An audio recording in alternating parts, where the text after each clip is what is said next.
келесіздер ме, құрметті әріптестер, құрметті оқырмандар. 15 қазан кітапханашылар күні.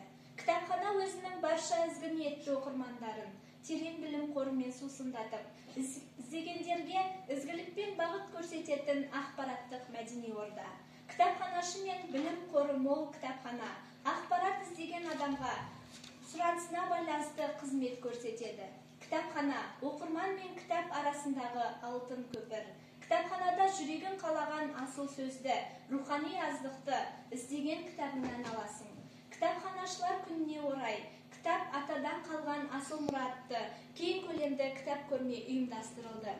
Көрмеге Әбіш Кекілбай атамыздың кітапхана мәңгілік парасаттың ең киелі ғимараты, Нұрсұлтан Әбішұлы Назарбаевтың өзімнің биік рухани қасиетімен кітап мәдениет пен руханиятты қорғауда теңдесі жоқ қару болып табылады деген дәйек сөздер қойылған.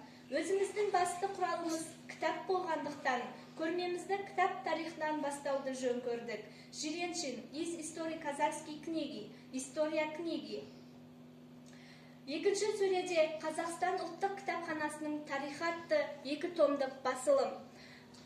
Нұралиева Мақпал өмір өткелдері, тағы да басқа кітаптар және күнделікті жұмысымыздан фотосуреттер көрмеден орын тапты.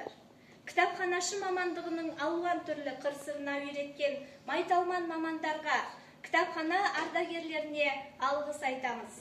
Барша әріптестерімізді төл мерекелермен құттықтаймыз. Білім бұлағының қайнар көзі, кітапханалар өркендей берсін.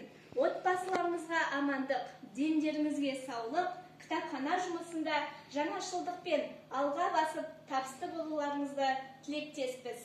Назарларыңызға рахмет.